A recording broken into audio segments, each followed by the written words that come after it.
Hi ಕಲ್ಪಾಸ್ ಚಾನಲ್ಗೆ ಎಲ್ಲರಿಗೂ ಸ್ವಾಗತ. ನಾನಿವತ್ತು ಚಕ್ಲಿ, ತುಂಬ ಟೇಸ್ಟಿಯಾದಂತಹ ಚಕ್ಲಿ, ಕುರುಮ್ ಚಕ್ಲಿ ಹಾಗೂ ಅದರ ಜೊತೆಗೆ ರವೆ ಉಂಡೆ ಮಾಡ್ತಾಯಿದ್ದೀನಿ. ತುಂಬ ಮೃದುವಾಗಿ ರುಚಿಯಾದಂತಹ ರವೆ ಉಂಡೆ ಮಾಡ್ತಾಯಿದ್ದೀನಿ. ಯಾವ ರೀತಿ ಮಾಡೋದು ಅಂತ ನೋಡ್ಕೊಳ್ಳೋಣ ಬನ್ನಿ. ಗ್ಯಾಸ್ ಮೇಲೆ ಒಂದು ಬಾಣಲೆ ಇಟ್ಕೊಂಡಿದ್ದೀನಿ. 1 ಟೇಬಲ್ ಸ್ಪೂನಿನಷ್ಟು ತುಪ್ಪ ಹಾಕ್ಕೊಳ್ತಾ ಇದ್ದೀನಿ. 6ರಿಂದ 7 ಗೋಡಂಬಿನ ಸಣ್ಣದಾಗಿ ಕಟ್ ಮಾಡಿ ಹಾಕ್ಕೊಂಡಿದ್ದೀನಿ. ಸ್ವಲ್ಪ ಒಣ ದ್ರಾಕ್ಷಿ ಕೂಡ ಹಾಕ್ಕೊಂಡು ಸ್ವಲ್ಪ ಹೊತ್ತು ಹುರಿದು ಬಿಟ್ಟು ಕೆಂಪಗಾಗುವವರೆಗೆ ಅದನ್ನು ತೆಗೆದಿಟ್ಕೊಳ್ತಾ ಇದ್ದೀನಿ. ಅದೇ ಬಾಣಲೆಗೆ 2 ಕಪ್ ಚಿರೋಟಿ ರವೆ ಹಾಕ್ಕೊಂಡಿದ್ದೀನಿ.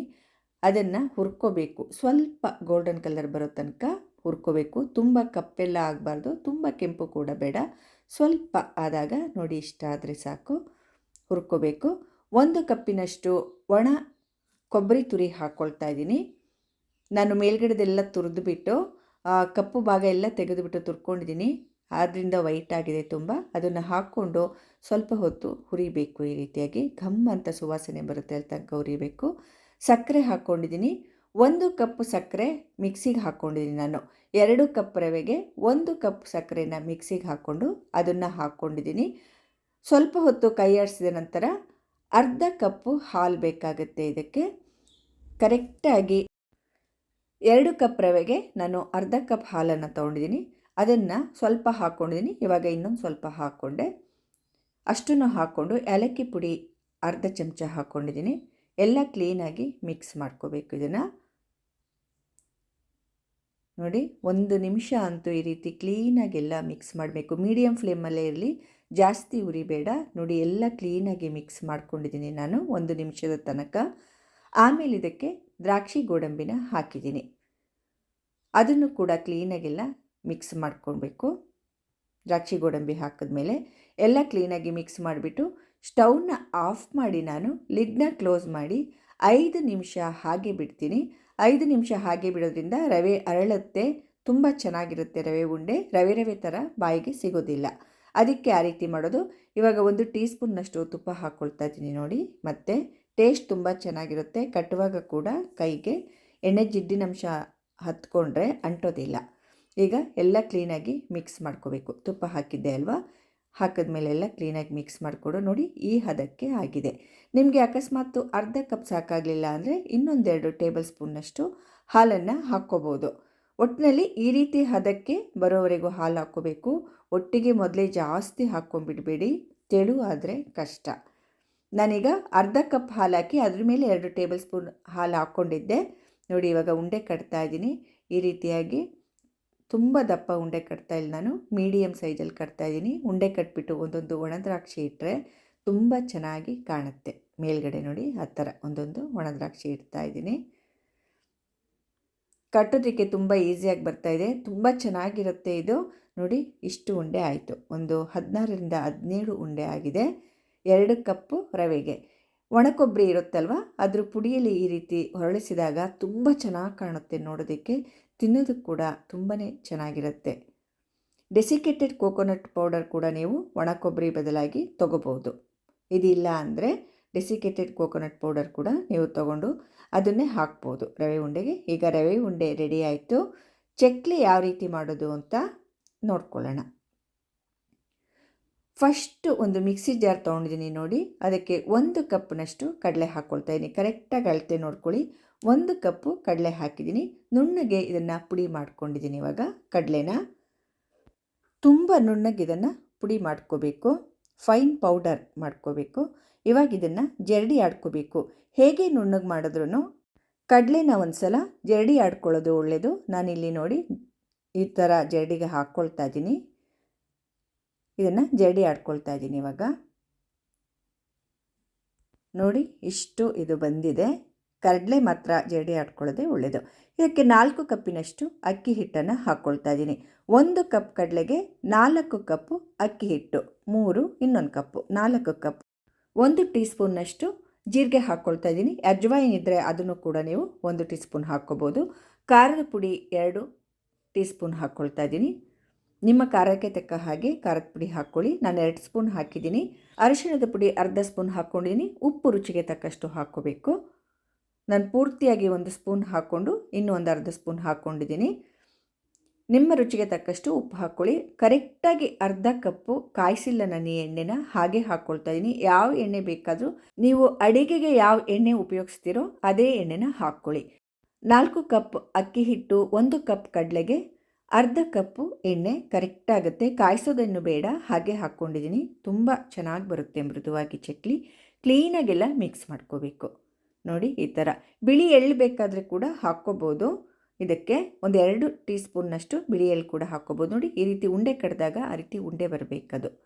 ಆವಾಗ ಕರೆಕ್ಟಾಗಿದೆ ಅಂತ ಇನ್ನೊಂದು ಸಲ ತೋರಿಸ್ತಾ ಇದ್ದೀನಿ. ನೋಡಿ ಈ ಥರ ಉಂಡೆ ಮಾಡಿದಾಗ ಈ ಥರ ಉಂಡೆ ಬರಬೇಕು. ಇಲ್ಲ ಅಂದರೆ ಇನ್ನೊಂದು ಸ್ವಲ್ಪ ಎಣ್ಣೆ ಹಾಕ್ಕೋಬೇಕಾಗುತ್ತೆ ನೀವು. ಆ ಥರ ಉಂಡೆ ಬರಲಿಲ್ಲ ಅಂದರೆ ಇದು ಕರೆಕ್ಟಾಗಿದೆ. ಬಿಸಿ ನೀರು ಹಾಕ್ಕೋಬೇಕು ಇದಕ್ಕೆ. ನಾನು ಎಣ್ಣೆ ಹಾಕಿದ್ನಲ್ಲ ಅದೇ ಕಪ್ಪಲ್ಲೇ ಬಿಸಿನೀರು ಹಾಕ್ಕೊಳ್ತಾ ಇದ್ದೀನಿ. ಬಿಸಿ ನೀರು ಹಾಕೋದ್ರಿಂದ ತುಂಬ ಚಕ್ಲಿ ಬಿಡುವಾಗ ಕಟ್ಟಾಗೋದಿಲ್ಲ. ಆದಷ್ಟು ಕುದಿಯೋ ನೀರು ಹಾಕ್ಕೊಂಡ್ರೂ ಒಳ್ಳೆಯದೇ.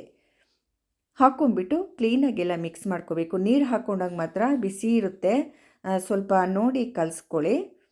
ಬಿಸಿನೀರು ಹಾಕ್ತೀವಲ್ವ ಆವಾಗ ನೋಡಿಬಿಟ್ಟು ಕಲಿಸ್ಕೊಳ್ಳಿ. ಹೊಸಬ್ರೆಲ್ಲ ಇದ್ದರೆ ಕೈ ಸುಟ್ಟೋಗ್ಬಿಡುತ್ತೆ, ನೋಡಿಬಿಟ್ಟು ಕಲಿಸ್ಕೊಳ್ಳಿ. 1 ಕಪ್ ನೀರು ಹಾಕಿದ್ದೀನಿ ಇವಾಗ ನಾನು ಆ ಕಪ್ಪಲ್ಲಿ.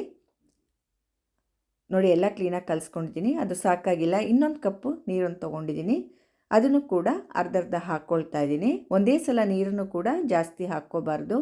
ಜಾಸ್ತಿ ಆಗಿಬಿಟ್ರೆ ಪ್ರಮಾಣ ಕೆಟ್ಟೋಗುತ್ತೆ. ಆದ್ದರಿಂದ ನಾವು ಹಾಕಿರೋ ಪ್ರಮಾಣ ಕೆಟ್ಟೋಗುತ್ತೆ. ಈಗ ನೋಡಿ ಮತ್ತೆ ನೀರನ್ನು ಪೂರ್ತಿಯಾಗಿ ಇನ್ನು ಅರ್ಧ ಕಪ್ಪು ಹಾಕ್ಕೊಂಡೆ. ಒಟ್ಟು 2 ಕಪ್ ನೀರು ಹಾಕಿದ್ದೀನಿ ಇದಕ್ಕೆ. ನಾನು ಚಕ್ಲಿ ಕಲಿಸೋದಕ್ಕೆ 2 ಕಪ್ಪು ನೀರು ಹಾಕ್ಕೊಂಡಿದ್ದೀನಿ. ಏನಾದರೂ ಸ್ವಲ್ಪ ಗಟ್ಟಿ ಅನಿಸಿದ್ರೆ ಇನ್ನೊಂದು ಸ್ವಲ್ಪ ಒಂದು 1/4 ಭಾಗದಷ್ಟು ನೀರನ್ನ ನೀವು ಹಾಕ್ಕೋಬೋದು ಚಕ್ಲಿಗೆ. 2/4 ಕಪ್ಪು ನೀರು ಹಿಡಿತು ಇದು ನನಗೆ. ಕರೆಕ್ಟಾಯಿತು 2/4 ಕಪ್ಪು. ನೀವು ಕಲಿಸುವಾಗ ಮಾತ್ರ ನೋಡಿಬಿಟ್ಟು ಕಲಿಸ್ಕೊಳ್ಳಿ ಚಕ್ಲಿನ. ಅದೇ ಮೇಯ್ನು. ತುಂಬ ತೆಳುವಾಗಿಯೂ ಕಲಿಸ್ಕೋಬಾರ್ದು, ತುಂಬ ಗಟ್ಟಿಯಾಗಿಯೂ ಕಲಿಸ್ಕೋಬಾರ್ದು. ಗಟ್ಟಿಯಾದರೆ ತುಂಡಾಗುತ್ತೆ ಚಕ್ಲಿ ಮಾಡುವಾಗ. ತುಂಬ ಮೃದುವಾದರೆ ಚಕ್ಲಿ ಮುಳ್ಳಿರುತ್ತಲ್ವ ಅದು ಸರಿಯಾಗಿ ಬರೋದಿಲ್ಲ. ಇದನ್ನು ಮಾತ್ರ ಚೆನ್ನಾಗಿ ನಾದಬೇಕು. ನಾವು ಈ ರೀತಿ ಎಲ್ಲ ಕಲಿಸ್ಕೊಂಡ್ಮೇಲೆ ತುಂಬ ಚೆನ್ನಾಗಿ ನಾದ್ಕೋಬೇಕು. ಇದನ್ನು ಒಂದು 2-3 ನಿಮಿಷ ನಾನು ಇದನ್ನು ನಾದ್ಕೊಂಡಿದ್ದೀನಿ. ಒಂದು 5 ನಿಮಿಷ ನಾದಿದ್ರು ಕೂಡ ತುಂಬ ಒಳ್ಳೆಯದು. ಚಕ್ಲಿ ತುಂಬ ಚೆನ್ನಾಗಿ ಬರುತ್ತೆ. ಮೇಯ್ನ್ ಟಿಪ್ಸ್ ಇದರಲ್ಲಿ, ಚಕ್ಲಿ ಮಾಡೋದ್ರಲ್ಲಿ ಇದು. ನೋಡಿ ಇಷ್ಟು ಸ್ಮೂತಾಗಿ ನಾನು ಇದನ್ನು ಕಲಿಸ್ಕೊಂಡಿದ್ದೀನಿ. ಕರೆಕ್ಟಾಗಿದೆ. ಈ ಹದಕ್ಕೆ ಕಲಿಸ್ಕೊಳ್ಳಿ ಚಕ್ಲಿನ. ನೋಡಿ ಚಕ್ಲಿ ಹೊರಳು ಈ ರೀತಿ ಇದೆ ನನ್ನ ಹತ್ರ. ನೋಡಿ ಇದು ಕೆಳಭಾಗ ಅದು. ಇದಕ್ಕೆ ನಾನಿವಾಗ ಬಿಲ್ಲೆ ಹಾಕ್ಕೊಳ್ತೀನಿ. ಸ್ಟಾರ್ ಟೈಪ್ ಬಿಲ್ಲೆ ಹಾಕ್ಕೊಳ್ತೀನಿ. ಚಕ್ಲಿ ಮಾಡೋದಕ್ಕೆ ಉಪಯೋಗಿಸ್ತೀವಲ್ವ ಆ ಥರ ಸ್ಟಾರ್ ಟೈಪ್ ಹಾಕ್ಕೊಂಡ್ರೆ ಚಕ್ಲಿ ಚೆನ್ನಾಗಿ ಬರುತ್ತೆ. ಈಗ ಮೇಲ್ಗಡೆ ನೋಡಿ ಈ ಥರ ತಿರುಗ್ತಾ ಹೋದರೆ ಅದು ಮೇಲ್ಗಡೆಗೆ ಪೂರ್ತಿ ತೆಗಿಬೋದು. ಇದನ್ನು ಆ ರೀತಿ ತಿರುಗಿಬಿಟ್ಟು ಪೂರ್ತಿ ಇದು ಮಾಡ್ಕೋಬೇಕು. ಹಿಟ್ಟನ್ನು ಸ್ವಲ್ಪ ತಗೊಂಡಿದ್ದೀನಿ. ಈ ಥರ ಉದ್ದ ಶೇಪ್ ಮಾಡ್ಕೋಬೇಕು. ಚಕ್ಲಿ ಒಳಗೆ ಹಾಕಬೇಕಲ್ವ, ಆದ್ದರಿಂದ ಈ ಥರ ಮಾಡಿಬಿಟ್ಟು ಇಟ್ಕೋಬೇಕು. ಚಕ್ಲಿ ಒಳ್ಳಿಗೆ ನೋಡಿ ಎಣ್ಣೆ ಸವರ್ಕೊಳ್ತಾ ಇದ್ದೀನಿ. ಒಳಭಾಗ ಎಲ್ಲ ಪೂರ್ತಿಯಾಗಿ ಕ್ಲೀನಾಗಿ ಈ ರೀತಿ ಎಣ್ಣೆ ಸವರ್ಕೋಬೇಕು. ಅಂಟೋದಿಲ್ಲ ಚಕ್ಲಿ ಹಿಟ್ಟು, ಆವಾಗ ಹೊರಳಿಗೆ ಅಂಟೋದಿಲ್ಲ. ಆದ್ದರಿಂದ ಆ ರೀತಿ ಹಚ್ಕೊಂಡಿದ್ದೀನಿ. ಇವಾಗ ನೋಡಿ ಇದನ್ನು ಹಾಕ್ಕೊಳ್ತಾ ಇದ್ದೀನಿ. ಹಿಟ್ಟನ್ನು ಹಾಕ್ಕೊಂಡ್ಬಿಟ್ಟು ಈ ರೀತಿ ಪ್ರೆಸ್ ಮಾಡಬೇಕು. ಕ್ಲೀನಾಗಿ ಈ ಥರ ಪ್ರೆಸ್ ಮಾಡಬೇಕು. ಎಲ್ಲೂ ಗ್ಯಾಪ್ ಇರಬಾರ್ದು. ಆ ಥರ ಈ ರೀತಿ ಪ್ರೆಸ್ ಮಾಡಿದ್ರೆ ಆಯಿತು. ಕ್ಲೀನಾಗಿ ಪ್ರೆಸ್ ಮಾಡಿಬಿಟ್ಟು ಕ್ಯಾಪ್ ಮೇಲ್ಗಡೆದು ಹಾಕಿದ್ರೆ ಆಯಿತು. ಒಬ್ಬೊಬ್ಬರ ಹತ್ರ ಒಂದೊಂದು ಥರ ಚಕ್ಲಿ ಹೊರಳಿರುತ್ತೆ. ಇವಾಗ ಚಕ್ಲಿ ಬಿಡೋಣ. ನೋಡಿ ಇಲ್ಲಿ ಟಿಶ್ಯೂ ಪೇಪರ್ ಇಟ್ಕೊಂಡಿದ್ದೀನಿ ನಾನು. 4 ಭಾಗ ಕಟ್ ಮಾಡ್ಕೊಂಡು ಇಟ್ಕೊಂಡಿದ್ದೀನಿ. ಎಣ್ಣೆ ಕವರ್ ಕೂಡ ಈ ರೀತಿ ಮಾಡ್ಕೋಬೋದು. ಎಣ್ಣೆ ಕವರ್ನ ಅಲ್ಲದೆ ಇದ್ದರೆ ಯಾವುದಾದ್ರು ಪ್ಲಾಸ್ಟಿಕ್ ಹಾಳೆ ಕೂಡ ನೀವು ಈ ರೀತಿಯಾಗಿ ಮಾಡ್ಕೋಬೋದು. ನೋಡಿ ನಾನು ಚಕ್ಲಿ ಬಿಡ್ತಾ ಇದ್ದೀನಿ. ತುಂಬ ಚೆನ್ನಾಗಿ ಬರ್ತಾಯಿದೆ ಚಕ್ಲಿ. ಬಿಸಿನೀರು ಹಾಕಿ ಕಲಸಿರ್ತೀವಲ್ವ, ತುಂಬ ಜಿಗುಟಾಗಿ ಚೆನ್ನಾಗಿರುತ್ತೆ. ನೋಡಿ ಎಷ್ಟು ಚೆನ್ನಾಗಿ ಬರ್ತಾಯಿದೆ. ಎಷ್ಟು ಅಗಲ ಬೇಕಾದರೂ ನೀವು ಬಿಟ್ಕೋಬೋದು. ಈ ರೀತಿ ಟಿಶ್ಯೂ ಪೇಪರ್ ಮೇಲೆ ಬಿಡೋದ್ರಿಂದ ತುಂಬ ಈಸಿಯಾಗಿ ಚಕ್ಲಿನ ನಾವು ಎಣ್ಣೆ ಒಳಗೆ ಬಿಡ್ಬೋದು. ತೋರಿಸ್ತೀನಿ ಯಾವ ರೀತಿ ಅಂತ. ನೋಡಿ ನಾನು ಎಲ್ಲ ಚಕ್ಲಿನೂ ಈ ರೀತಿಯಾಗಿ ಬಿಟ್ಕೊಳ್ತಾ ಇದ್ದೀನಿ ಟಿಶ್ಯೂ ಪೇಪರ್ ಮೇಲೆ. ತುಂಬ ಈಸಿಯಾಗಿ ಮಾಡ್ಕೋಬೋದು. ಕರೆಕ್ಟಾಗಿ ಮಧ್ಯದಲ್ಲಿ ಇಟ್ಕೊಂಡ್ಬಿಟ್ಟು ಈ ರೀತಿ ಮಾಡ್ತಾ ಹೋದರೆ ಚೆನ್ನಾಗಿ ಬರುತ್ತೆ. ನೋಡಿ ಎಷ್ಟು ಅಗಲವಾಗಿ ಎಷ್ಟೊಂದು ಚೆನ್ನಾಗಿ ಬರುತ್ತೆ ಅಂತ. ಚಕ್ಲಿ ಬಿಟ್ಟ ಮೇಲೆ ಆ ರೀತಿ ಪ್ರೆಸ್ ಮಾಡಬೇಕು, ಸೈಡ್ಗಳನ್ನ ಪ್ರೆಸ್ ಮಾಡಬೇಕು, ಬಿಟ್ಕೊಳ್ಳೋದಿಲ್ಲ ಎಣ್ಣೆಲಿ ಅಂದ್ಬಿಟ್ಟು. ಇನ್ನೂ ಒಂದು ಚಕ್ಲಿ ಆ ರೀತಿಯೇ ಬಿಟ್ಕೊಂಡಿದ್ದೀನಿ ನೋಡಿ. ನೋಡಿ ಎಷ್ಟು ಚೆನ್ನಾಗಿ ಬಂದಿದೆ ಅಂತ. ಮಾತ್ರ ಕೊನೆನ ಪ್ರೆಸ್ ಮಾಡಬೇಕು, ಫಸ್ಟು ಮತ್ತು ಕೊನೆಯಲ್ಲಿ ನಾವು ಪ್ರೆಸ್ ಮಾಡಬೇಕು. ಕರಿಯೋ ಜಾಲರಿ ಇರುತ್ತಲ್ವ, ಇದನ್ನು ತಗೋಬೇಕು, ಉಲ್ಟಾ ಮಾಡ್ಕೋಬೇಕು ಈ ಥರ ನೋಡಿ. ಈ ರೀತಿ ತಿರುವಿ ಹಾಕ್ಕೋಬೇಕು. ಟಿಶ್ಯೂ ಪೇಪರ್ ಈಸಿಯಾಗಿ ಬಂದುಬಿಡುತ್ತೆ. ತುಂಬ ಸುಲಭವಾಗಿ ಎಣ್ಣೆ ಒಳಗೆ ಇದನ್ನು ಬಿಡ್ಬೋದು, ಯಾವುದೇ ಪ್ರಾಬ್ಲಮ್ ಇರಲ್ಲ. ಚಕ್ಲಿ ಹಾಳಾಯಿತು ಅನ್ನೋ ಮಾತೇ ಇಲ್ಲ. ಎಣ್ಣೆ ಕಾಯೋಕೆ ಇಟ್ಟಿದ್ದೆ ನೋಡಿ, ಸಿಮ್ ಮಾಡಿಬಿಟ್ಟು ಒಂದು ಸ್ವಲ್ಪ ಚಕ್ಲಿ ಹಿಟ್ಟು ಹಾಕಿದ್ದೀನಿ. ಎಣ್ಣೆ ಕಾಯ್ದಿದೆ ನೋಡಿ. ಎಣ್ಣೆ ಕಾಯ್ದ ನಂತರ ನಾನು ಚಕ್ಲಿಗಳನ್ನ ಸುಲಭವಾಗಿ ಬಿಡ್ತಾ ಇದ್ದೀನಿ ನೋಡಿ. ಫಸ್ಟು ಬಿಡುವಾಗ ಸ್ವಲ್ಪ ಜಾಲರಿಗೆ ನೀವು ಎಣ್ಣೆ ಸವರ್ಕೊಳ್ಳಿ, ಆಮೇಲೆ ಏನು ಬೇಕಾಗಲ್ಲ. ಯಾಕೆಂದರೆ ಎಣ್ಣೆ ಒಳಗೆ ಜಾಲರಿನ ನಾವು ಆಡಿಸ್ತೀವಲ್ವ, ಆದ್ದರಿಂದ ಬೇಕಾಗಲ್ಲ. ನೋಡಿ ಚಕ್ಲಿ ಬೇಯ್ತಾ ಇದೆ. ಫಸ್ಟು ಬೇಯುವಾಗ ಈ ಥರ ಗುಳ್ಳೆ ಗುಳ್ಳೆ ಗುಳ್ಳೆ ಬರುತ್ತೆ ಜಾಸ್ತಿ, ಕ್ರಮೇಣ ಅದು ಕಡಿಮೆ ಆಗ್ತಾ ಹೋಗುತ್ತೆ. ಹಾಗೆ ನೋಡಿ, ಈಗ ಇನ್ನು ಸ್ವಲ್ಪ ಕಡಿಮೆ ಆಗಿದೆ. ಮೊದಲಿಗೆ ನೀವು ಯಾವುದೇ ಕಾರಣಕ್ಕೂ ಜಾಲರಿನ ಅದರೊಳಗೆ ಹಾಕಬಾರ್ದು. ನೀವು ಚಕ್ಲಿ ಬಿಡ್ತೀರಲ್ವ, ಆವಾಗ ಸ್ವಲ್ಪ ಹೊತ್ತು ಆದಮೇಲೆ ಈ ರೀತಿ ಸ್ವಲ್ಪ, ನಾನು ಅದು ಒಂದಕ್ಕೊಂದು ಹತ್ತಿರ ಇತ್ತಲ್ವ, ಒಂಚೂರು ದೂರ ಮಾಡಿದೆ ಅಷ್ಟೇ. ಅದನ್ನು ನೋಡಿ ಈ ಥರ ಮಾಡ್ಕೊಂಡ್ರಾಯ್ತು. ಇಲ್ದಿದ್ರೆ ನಿಮಗಿದೆಲ್ಲ ಕಷ್ಟ ಅಂದರೆ ಹಾಗೆ ಬಿಟ್ಬಿಡಿ, ಹಾಗೆ ಬೇಯುತ್ತೆ ಕ್ಲೀನಾಗಿ ಚಕ್ಲಿ. ನೋಡಿ ಇನ್ನೊಂದು ಸ್ವಲ್ಪ ಎಣ್ಣೆ ಕಡಿಮೆ ಆಯಿತು, ಕುದಿಯೋದು ಆ ಗುಳ್ಳೆ ಗುಳ್ಳೆ ಎಲ್ಲ ಕಡಿಮೆ ಆಯಿತು. ಇವಾಗ ಕ್ಲೀನಾಗಿ ಬೆಂದಿದೆ, ಕಾಣ್ತಾ ಇದೆ ನೋಡಿ ಚಕ್ಲಿ ಬೆಂದಿರೋದು. ಇಷ್ಟಾದರೆ ಸಾಕು. ಬೇಕಿದ್ದರೆ ತಿರುವು ಹಾಕ್ಕೊಳ್ಳಿ, ಇಲ್ಲ ಅಂದರೆ ಇಷ್ಟೇ ಸಾಕು. ಚೆನ್ನಾಗಿ ಬೆಂದಿದೆ, ತಿರುವೆ ಹಾಕೋದೇ ಬೇಡ, ಅಷ್ಟು ಚೆನ್ನಾಗಿ ಬೆಂದಿರುತ್ತೆ ಚಕ್ಲಿ.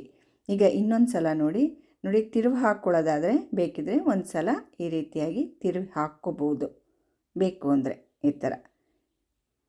ಇನ್ನೊಂದು ಸಲ ಬಿಟ್ಟಿದ್ದೆ, ಅದನ್ನು ಕೂಡ ನಾನು ಬೇಯಿಸ್ಕೊಳ್ತಾ ಇದ್ದೀನಿ ನೋಡಿ ಎಷ್ಟು ಚೆನ್ನಾಗಿ ಬಂದಿದೆ ಚಕ್ಲಿ ನೋಡಿ. ತುಂಬ ಚೆನ್ನಾಗಿ ಬಂದಿದೆ ಎಲ್ಲ ಚಕ್ಲಿ ನೋಡಿ. ಇನ್ನೊಂದು ಸಲ ಬೇಯಿಸಿದ್ದೀನಿ. ಈ ಥರ ಕಲ್ಲರ್ ಬಂದಮೇಲೆ ಚಕ್ಲಿನ ಹೊರಗಡೆ ತೆಗಿಬೇಕು. ಹೊಗೆ ಆಡೋ ಥರ ಎಣ್ಣೆನ ತುಂಬ ಕಾಯಿಸ್ಬಿಟ್ಟು ಅದಕ್ಕೆ ಚಕ್ಲಿ ಬಿಟ್ಟರೆ ಚಕ್ಲಿ ಕಪ್ಪಾಗಿಬಿಡುತ್ತೆ. ಕರೆಕ್ಟಾಗಿ ಎಣ್ಣೆ ಹದವಾಗಿ ಕಾಯಿಸಿ, ಚೆನ್ನಾಗಿ ಕಾಯ್ದಿದೆಯಾ ನೋಡಿಕೊಂಡು ಆಮೇಲೆ ಬಿಡಬೇಕು. ನೋಡಿ ಚಕ್ಲಿ ಎಷ್ಟು ಮೃದುವಾಗಿದೆ ಅಂತ. ರವೆ ಉಂಡೆ ಹಾಗೂ ಚಕ್ಲಿ ಎರಡೂ ಕೂಡ ತುಂಬ ಚೆನ್ನಾಗಿ ಬಂತು.